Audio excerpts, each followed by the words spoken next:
Bismillahirrahmanirrahim. Masalah yang setelah kita bahas, kita masih dalam masalah mengqadha salat. Terakhir kemarin kita membahas masalah apabila seseorang memiliki solat-solat yang ditinggalkannya, lalu dia mengqadha. Sekarang apakah solat yang diqadha dengan solat yang punya waktu, apakah harus tertib atau tidak harus tertib? Umpamanya dia meninggalkan solat zuhur dan baru ingat di waktu asar. Sekarang maka di waktu asar haknya adalah solat asar, karena itu waktu asar. Sedangkan solat zuhurnya sudah luput waktunya, maka dia wajib mengqadha solat zuhurnya. Tapi apakah wajib tertib zuhur dulu baru asar, atau dia boleh melaksanakan asar dulu baru zuhur? Jadi artinya apakah antara solat yang diqadhanya dengan solat yang punya waktu harus tertib atau tidak harus tertib? Ini kemarin Bapak Ibu sekalian berbeda pendapat ulama. Jumhur ulama, yaitu mayoritas ulama.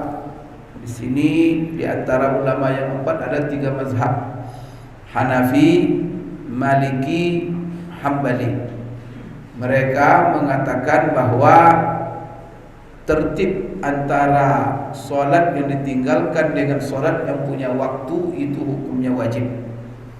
Maka wajib dia solat zuhur dulu baru asar. Kalau seandainya yang tinggal oleh dia umpamanya asar, pas waktu maghrib ingat dia bahwa dia tadi belum solat asar. Sekarang ini maghrib sudah qomat, sudah masuk waktu. Sekarang apakah didahulukan yang mengqadha solat asar dulu baru maghrib, atau dia lakukan maghrib yang punya waktu baru nanti dia qadha asar? Maka menurut jumhur ulama Hanafi, Maliki, Hambali, tertib itu wajib, harus dia lakukan asar dulu baru maghrib. Jadi kemarin kita sudah jelaskan Bapak Ibu sekalian apa yang menjadi dalil-dalil mereka, yaitu apa yang terdapat dalam kisah ketika Rasulullah SAW perang Khandaq. Di sini Bapak Ibu sekalian yang berbeda adalah Syafi'iyah. Maka Syafi'iyah, kemarin Bapak Ibu saya tanya mana yang dahulu, apakah dahulu zuhur baru asar atau asar dulu baru zuhur? Bapak Ibu menjawab zuhur dulu, asar dulu baru zuhur. Kan begitu. Bahkan di dalam jamak salat juga begitu. Kalau jamaknya jamak takhir, itu biasa Syafi'iyah menjamak takhir zuhur kepada asar. Artinya solat zuhur diakhirkan ke solat asar. Maka zuhur dulu atau asar?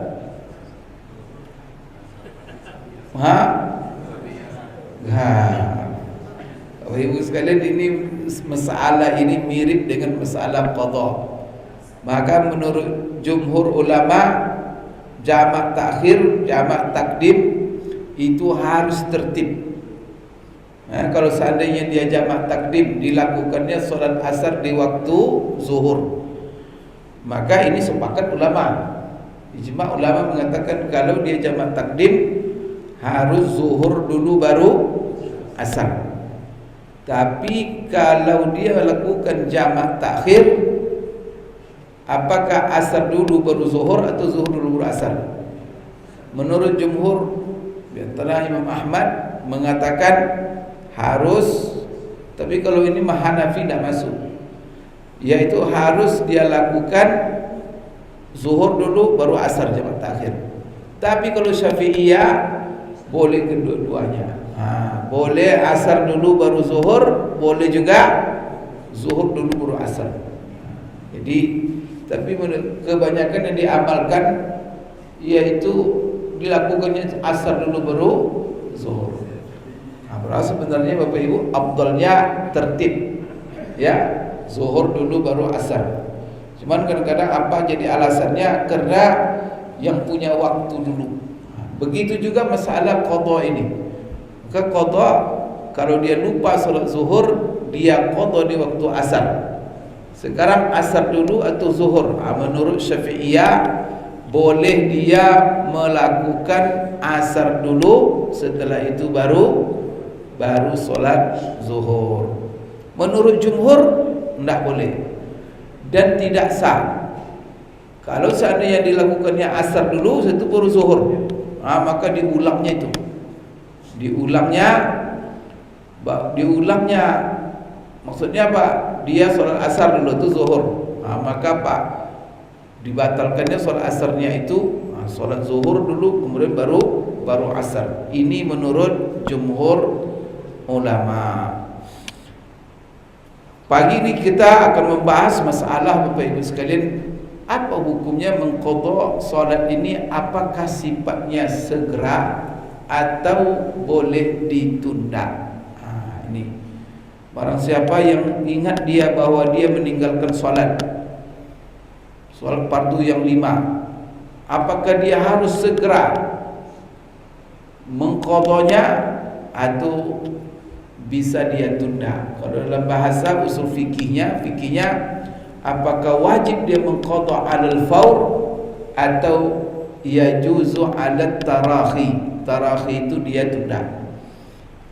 Maka di sini Bapak Ibu sekalian, ini juga masalah berbeda ulama di dalam menetapkan hukumnya.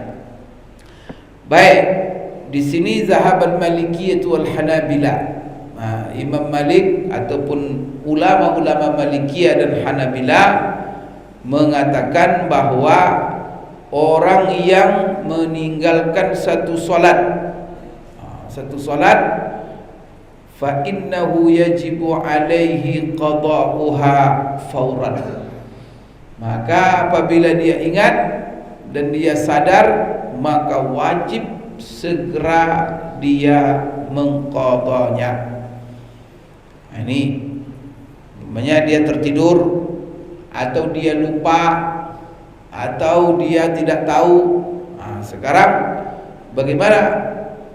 Pas dia ingat, pas dia diketahui atau diberitahu, atau pas dia bangun, apakah boleh? Ya Allah, kebanyakan gini,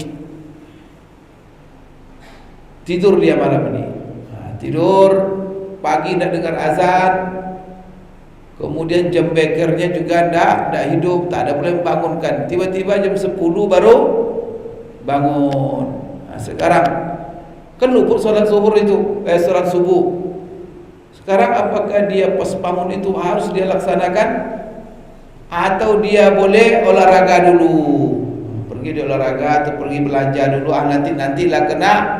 Ya memang sudah tinggal. Apakah boleh dia tunda mengqadhanya atau dia segera mengqadhanya? Maka di sini Bapak Ibu, menurut mazhab Maliki, menurut mazhab Hambali, wajib dia qadha segera. Pas dia ingat, pas dia bangun, langsung dia mengqadha salat subuhnya, tak boleh dia tunda. Kalau dia lupa, namanya dia lupa Bapak Ibu ya, atau karena dia tertidur, itu tak berdosa. Maka orang yang lupa kewajiban atau karena dia tertidur tak berdosa. Tapi kalau dia tunda, dosanya dia menunda itu. Ini menurut Maliki dan Hambali. Ini berdasarkan hadis Rasulullah sallallahu alaihi wasallam, "Man nama an salatin aw nasiyaha falyusalliha idza dzakaraha."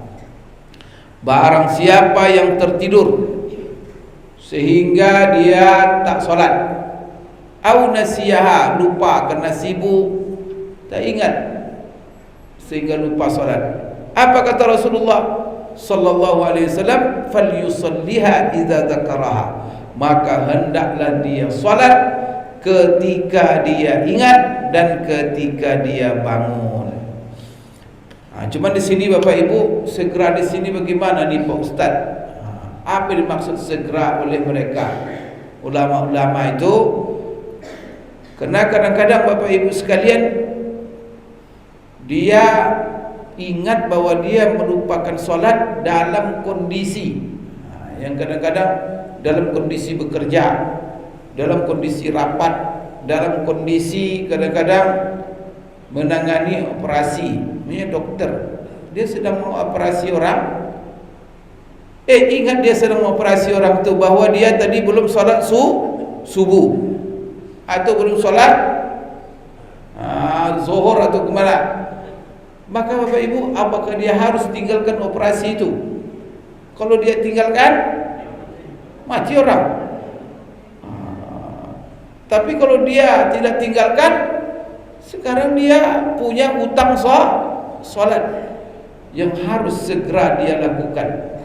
Maka di sini menurut Imam Malik, Malikiyah dan Hanabilah, bahwa batasan daripada segera itu tidak menimbulkan mudarat. Jadi ada syaratnya oleh dia. Jadi jangan sampai memberi mudarat kepada orang lain, kepada badannya, kepada hartanya, atau kepada kehidupan yang mengharuskan dia untuk mencari kehidupan sehari-hari, sedang bekerja, sedang apa. Kalau dia batalkan, nanti Bapak Ibu sekalian akan mengurangi apa yang menjadi kebutuhannya. Jadi di sini kata Rasulullah SAW dalam sebuah hadis, dan ini menjadi kaidah, ya, kaidah la darara wa la dirar. Jangan memberi mudarat, jangan pula saling membalas mudarat. Jadi ini adalah kaidah, jangan kamu sampai memberi mudarat kepada dirimu, dan juga jangan memberi mudarat kepada orang lain.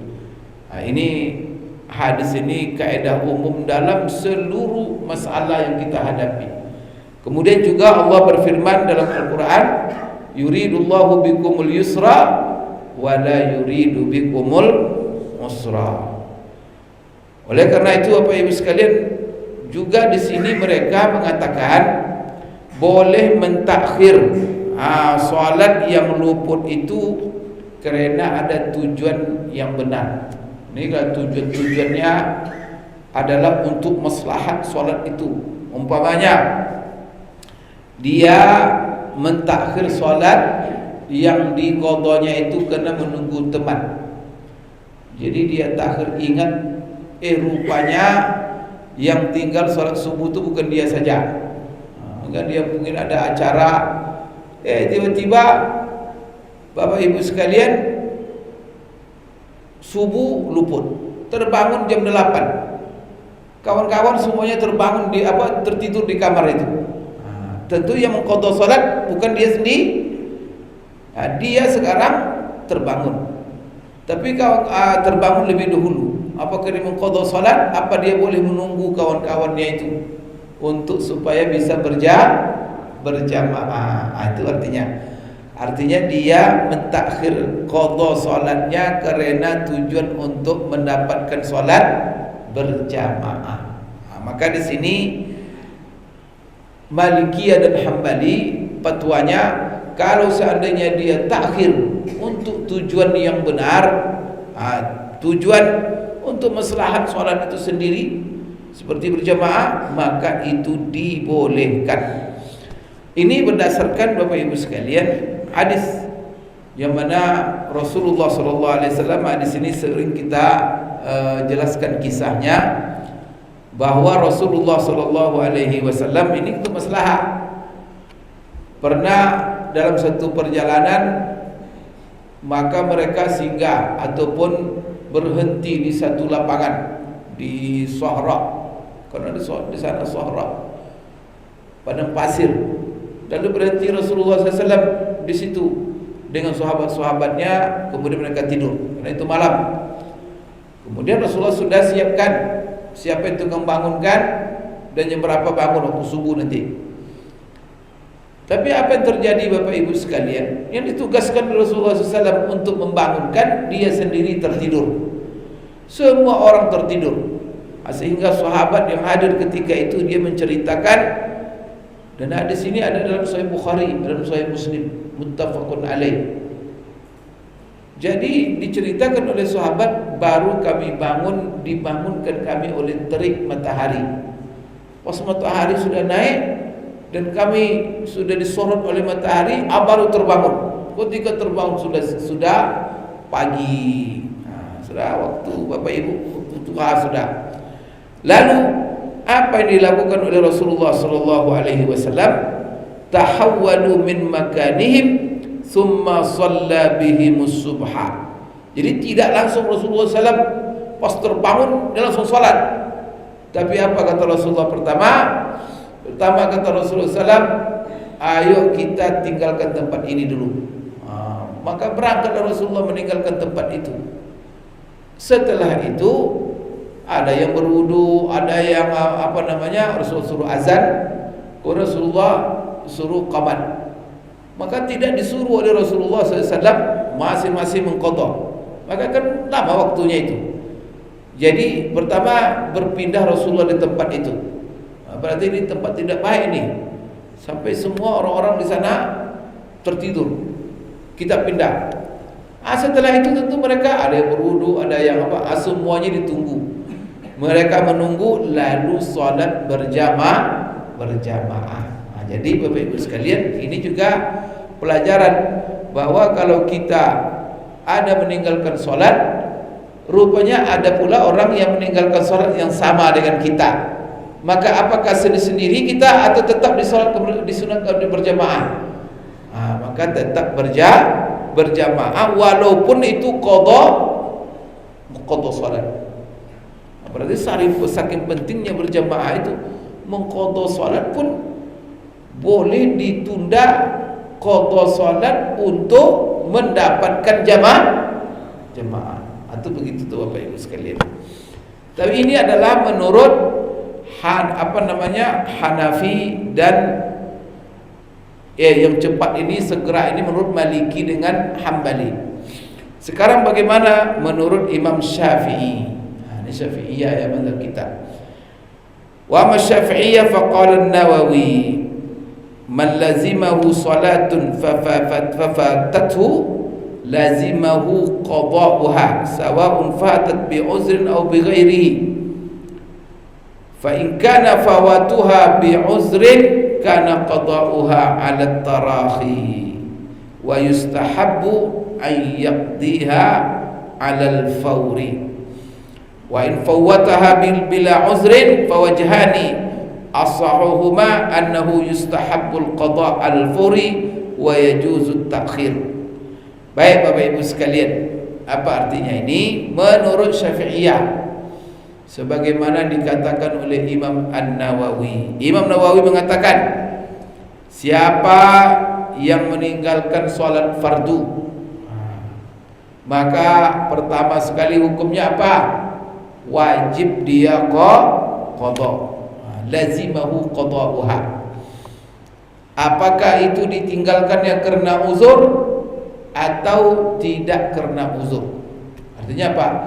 Dia tinggalkan sengaja atau tidak sengaja? Karena dia meninggalkan sengaja banyak. Karena kadang-kadang malas, kadang-kadang pengaruh teman-teman, pengaruh pekerjaan, tahu dia wajib tapi ditinggalkannya. Atau kena nafsu saja. Ini sengaja.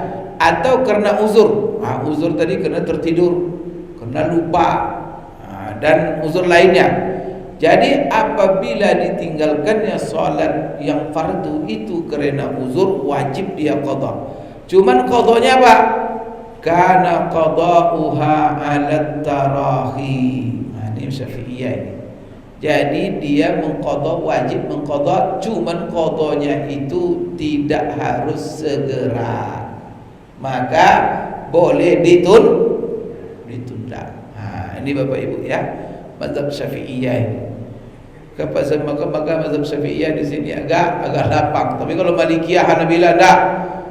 Kalau dia tinggalkan karena uzur, maka seperti kena tidur, kena lupa, harus dia secepat mungkin. Kalau dia tunda, berdosa dia. Kalau Syafi'iyah mengatakan tidak harus segera. Karena yang namanya utang itu terakhir katanya. Dan namun disunatkan dia mengqadanya segera. Tapi dianjurkan saja, tidak wajib. Kalau menurut Malikiyah dengan Hambali tadi wajib segera. Itu kalau ditinggalkan solatnya itu, Bapak Ibu, tidak sengaja, artinya karena ada uzur. Wa in fawwataha bila uzrin. Tapi kalau dia tinggalkan, kata Imam Nawawi, dengan sengaja tanpa ada uzur, maka di sini ada dua pendapat di dalam mazhab Syafi'i. Maka dia katakan, ini menurut ulama-ulama Syafi'iyah yang di Irak, kemudian menurut ulama-ulama Syafi'iyah yang ada di Khurasan. Nah, Bapak Ibu sekalian, ada dua aliran di sini dalam mazhab Syafi'i di dalam masalah ini. Maka ulama-ulama Irak mengatakan yustahabbul qada' 'alal fawr wa yajuzu ta'khir, sama dengan di atas, bahwa apabila ditinggalkannya sengaja solat itu, lalu sadar dia saya meninggalkan solat, apakah itu harus segera dia qada atau boleh dia tunda? Maka menurut mazhab Iraqiyin Syafi'iyah, itu ulama-ulama Irak, maka mengatakan disunatkan saja dia segera, tapi tidak wajib, dan boleh dia takhir. Namun Bapak Ibu sekalian, wa asahu ma indal Khurasaniyin, ini seperti Imam Ghazali, Imam Haramain Al-Juwaini, apa fatwa mereka? Kalau ditinggalkannya salat itu dengan sengaja, maka wajib dia qada dengan segera.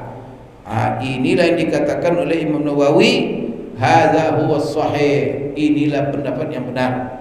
Berarti Bapak Ibu sekalian, menurut Syafi'iyah dibedakan apakah ditinggalkan sengaja atau tidak sengaja. Kalau ditinggalkannya tidak sengaja karena ada uzur, maka dia mengqadanya alat tarahi, boleh dia tunda, tapi disunatkan segera.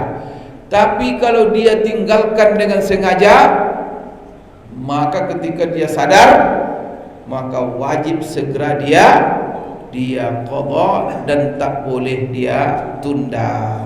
Ini Bapak Ibu sekalian mazhab dalam Syafi'i. Kenapa dia katakan? Ini dalil mereka. Pertama, li'annahu mufarritun bitarkiha, karena dia berdosa dengan meninggalkannya karena sengaja. Kemudian dia itu harusnya, kita kan pernah mengkaji ini masalah ini di awal, apa hukum orang yang meninggalkan sholat fardu dengan sengaja? Bapak Ibu, kalau diajukan ke mahkamah, kalau di negara Islam, mahkamah syariah, kemudian dia didakwa meninggalkan sholat sengaja dan dia mengakui, maka dia disuruh tobat. Kalau dia tetap tidak sholat, maka Bapak Ibu sekalian, sanksi hukumnya adalah yuktal. Yuktal itu apa? Dibunuh. Yang seharusnya dia itu dibunuh dengan meninggalkan sholat tadi. Dipacuk. Maka di sini apa? Seharusnya dia itu dibunuh. Tetapi sekarang kan dia mau sholat. Jadi sholat ditinggalkannya itu wajib dia qada. Maka qadanya itu harus segera. Karena memang hukumnya itu dianya harus dibunuh. Begitu kata Syafi'iyah. Oleh karena itu, kalau seandainya dia katakan begitu, kalaulah qadanya itu bisa ditunda, maka tidak mungkin hukumnya sampai dibunuh, karena bisa ditunda. Maka di sini Bapak Ibu sekalian, ini adalah dalil kuat menurut Syafi'iyah. Sekarang apa mazhab yang belum kita sebut lagi? Maliki, Hambali mengatakan bahwa wajib diqadha sengaja atau tidak. Kalau Syafi'iyah beda antara yang meninggalkan sengaja dengan yang meninggalkannya tanpa sengaja. Artinya dengan ada halangan. Kalau dia berhalangan, dia meninggalkan sholatnya kena halangan, kena tertidur, kena lupa, maka itu tidak wajib segera, bisa dia tunda. Tapi kalau seandainya dia meninggalkan sholat itu dengan sengaja, maka wajib dia qadha dengan segera. Ini mazhab Syafi'i. Kemudian Bapak Ibu sekalian, ammal Hanafiyah. Kalau Hanafi, bagi mereka yang namanya qadha ini adalah sifatnya tarahi, sengaja atau tidak. Kamu perhatikan ada 3 mazhab di sini. Maka Hanafi ini maksud tarahi itu apa? Maka mereka mengatakan mau sengaja, tidak sengaja, maka mengqadha salat itu bagi mereka adalah itu boleh ditunda, tidak harus segera. Ini Bapak Ibu sekalian, di dalam mazhab Hanafi. Wa al-asahu ta'khirul fawaid li'uzri as-sa'i al-'iyal wal hawaid yajuz. Dia bilang bahkan di dalam